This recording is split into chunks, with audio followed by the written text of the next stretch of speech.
Kalian mau rakyat bayar pajak, tapi begini kalau kelakuan kalian terhadap wajib pajak. Kalian pikir kita nggak berdarah-darah bayar pajak? Dan tiap hari kita dengar berita dari Liga Korupsi. Lagi di kantor pajak. Gara-gara nggak bisa login. Gara-gara sulit banget gitu kayak mau lapor pajak. Dan yang konkret di sini ada candaan yang bikin gue tersinggung parah. Kan ini kan semua katanya gara-gara Cortex. Gue bilang ya, Cortex itu ngabis-ngabisin duit negara, terus ngabis-ngabisin duit lah. Terus satpamnya bercanda, emang itu duit kamu? Gue bilang aja, ya kan gue yang bayar pajak. Terus dia bercanda lagi, emang lu bayar pajak? Mungkin waktunya ya. Kesel gue. Ada dasar orang-orang pajak nggak tahu diuntung emang. Selamat datang di Ermo TV.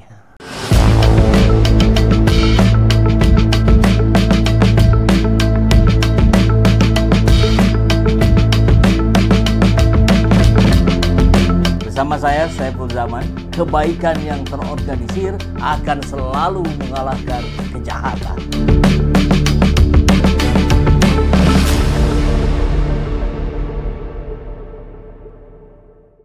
Kepala BKN usul CPNS yang terlanjur resign bisa kembali kerja di perusahaan lama. Emang segampang itu prosesnya? Sebagai empati dari pemerintah, banyak yang memberikan informasi pada saya bahwa ada yang keluar dari pekerjaannya, resign, karena berharap 1 April sudah bekerja, ternyata ada penyesuaian waktu ditunda sampai dengan Oktober dan Maret. Mereka sudah terlanjur keluar dari pekerjaan. Sekarang menganggur. Kemudian ada juga yang menyampaikan ke saya sudah beli tiket untuk berangkat menuju tempat pekerjanya di tanggal 1 April atau tanggal 30 Maret atau saat nanti setelah Lebaran sudah mulai masuk kantor. Nah, sudah beli tiket. Nah, ini saya perlu masukan, apakah saat nanti mengundang para calon ASN-nya, instansi ini kemudian mendata, kemudian menghubungi tempat pekerjanya yang lama agar bisa mempekerjakan kembali, atau biar kami dari BKN atau Menpan yang menghubungi, misalnya mengkomunikasikan dengan Kementerian BUMN bila yang bersangkutan bekerja di BUMN, atau dengan menaker kalau yang bersangkutan bekerja di swasta, atau kepada para gubernur, bupati, wali kota bila yang bersangkutan bekerja di BUMD. Tentu ini adalah upaya kita dalam rangka bentuk empati dan simpati kepada para calon ASN. Belum tentu berhasil upaya kita ini. Belum tentu juga dikabulkan oleh perusahaannya yang sudah ditinggal itu. Tapi kalau kita tidak berupaya, pasti tidak ada hasil.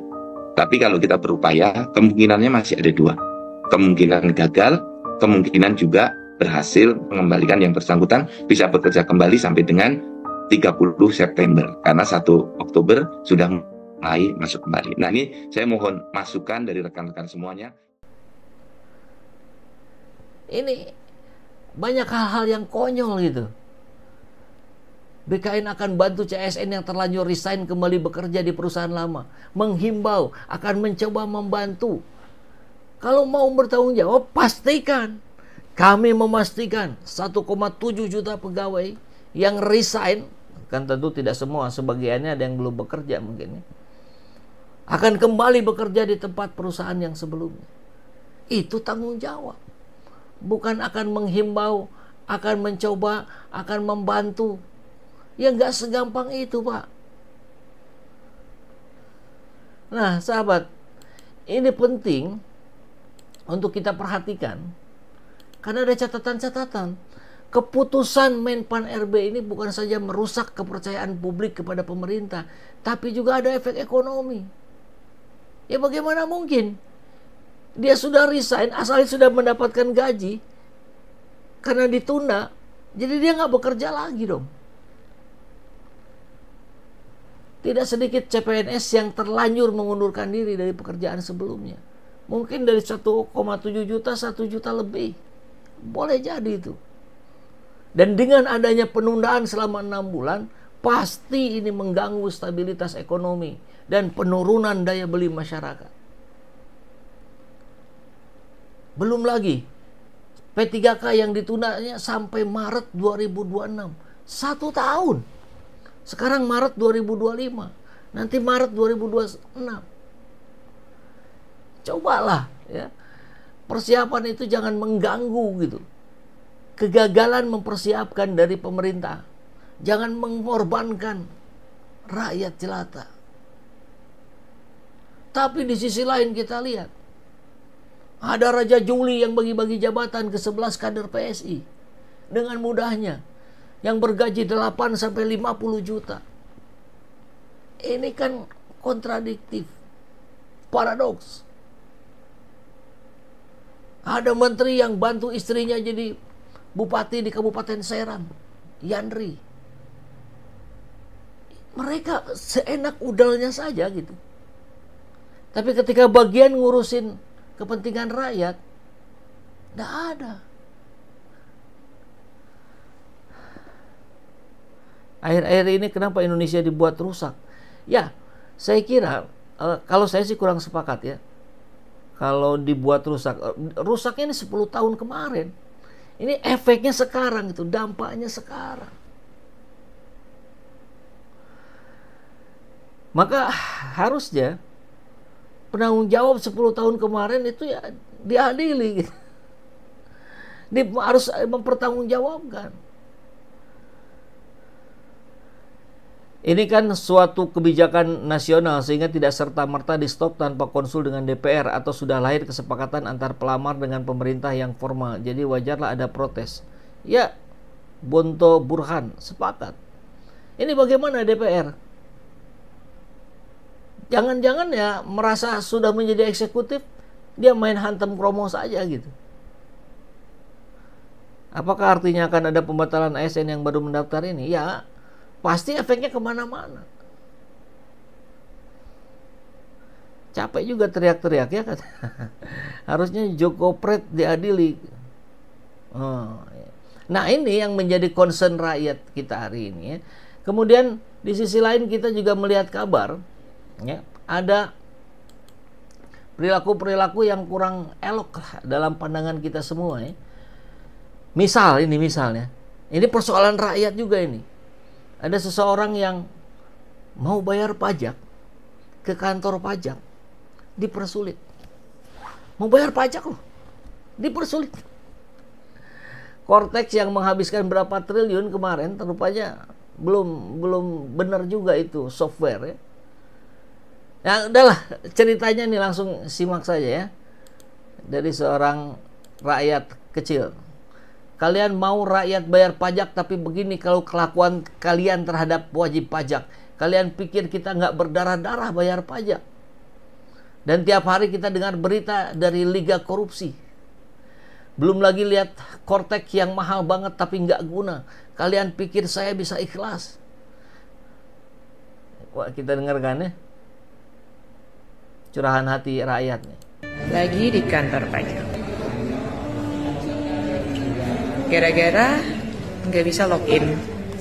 Gara-gara sulit banget gitu kayak mau lapor pajak. Dan yang konkret di sini ada candaan yang bikin gue tersinggung parah. Kan ini kan semua katanya gara-gara Cortex. Gue bilang ya, Cortex itu ngabis-ngabisin duit negara, terus ngabis-ngabisin duit lah. Terus satpamnya bercanda.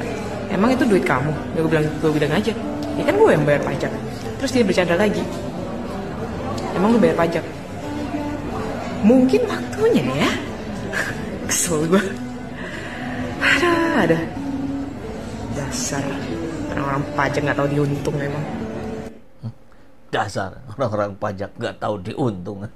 Ya ini curhatan yang saya kira mewakili sekian banyak rakyat lainnya. Mau bayar pajak dipersulit. Kita ngeluh kemudian dia bilang emang Anda bayar pajak. Hei, apapun yang kita kenakan semua ini semua berpajak ini ini. Semua ada pajaknya. Jadi Satpam Security hari ini kan menjadi pasukan terdepan ya, dalam pelayanan terhadap publik. Harusnya belajarlah dari BCA ya. Satpam-satpam BCA ini harus memberikan pengarahan nih pada satpam-satpam di kementerian, di badan dan segala macam, agar mereka mengerti, paham bahwa yang dilayani adalah pemilik kedaulatan. Ya, rakyat adalah pemilik kedaulatan di negeri ini. Jangan semena-mena. Tuh, kenapa satpam yang bagus cuma satpam BCA ya? Waduh, jadi ngiklanin BCA ini. Allahu Akbar. Dan ini yang tak kalah mengerikan, kabar dari bocor halus ya, bukan bocor halus Tempo, tapi memang bocor halus yang sudah beredar juga di berbagai media massa. Konon katanya sejumlah menteri Prabowo akan diganti dan pindah posisi. Mudah-mudahan salah satunya Menpan RB ini ya. Breaking news, beredar dokumen yang mengabarkan akan terjadi reshuffle di Kabinet Merah Putih dalam 3-4 pekan ke depan. Ada 7 menteri disebut-sebut namanya. Dokumen bertajuk Reformasi Weekly Review tersebut tertanggal 10 Maret kemarin ya, dan beredar di kalangan terbatas sejak Selasa malam. Disebutkan perombakan kabinet yang akan dilakukan Presiden Prabowo mempengaruhi tim di bidang ekonomi. Menurut sumber yang kredibel, kemungkinan akan terjadi pada awal April atau setelah libur Idul Fitri.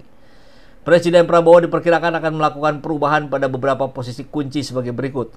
Pertama, Menko Bidang Perekonomian Erlangga kemungkinan akan diganti oleh Menteri Perindustrian Agus Gumiwang Kartasasmita. Wakil Menteri Imigrasi dan Pemasyarakatan Silmi Karim kemungkinan akan menggantikan AGK sebagai Menteri Perindustrian. Menteri Keuangan Sri Mulyani kemungkinan akan meninggalkan jabatannya, dengan nantinya kementerian tersebut dibagi menjadi 2. 1. Wakil Menteri Keuangan Thomas Jiwandono kemungkinan akan menjadi Menteri Keuangan. Wakil Kementerian Keuangan Anggito Abimanyu kemungkinan akan menjadi Kepala Badan Pendapatan Nasional yang baru. Ini rumornya sudah beredar sejak lama ya, Anggito ini. Kemudian Menteri Koperasi Budi Arya Setiadi diperkirakan akan mundur akibat skandal perjudian online yang mempengaruhi Kementerian Komunikasi yang ia pimpin tahun lalu. Dan Mutia Hafid kemungkinan kehilangan jabatannya sebagai Menteri Komunikasi saat ini karena dianggap tidak mampu meredam konflik di Persatuan Wartawan Indonesia, serta terkait kasus impor gula yang menyeret suaminya. Disebutkan kepergian SMI masih belum sepenuhnya pasti, dan dalam 3 minggu ke depan perubahan signifikan dapat mempengaruhi arah perombakan kabinet. Sebelumnya SMI telah membantah spekulasi mengenai kemundurannya, terutama pada Oktober lalu ketika Presiden Prabowo memutuskan untuk mempertahankannya dalam jabatan yang telah ia emban setidaknya selama 14 dari 18 tahun terakhir. Oleh karena itu, masukan dari berbagai pihak mengindikasikan bahwa Prabowo mungkin akan mempertahankan posisi SMI. Namun, tulis dokumen tersebut, pada tahap ini peluang SMI untuk meninggalkan jabatannya tampaknya akan semakin besar. Kabar reshuffle tersebut belum terkonfirmasi. The Asian Post yang mencoba menghubungi orang-orang dekat Presiden Prabowo sampai berita ini diturunkan belum mendapat respon.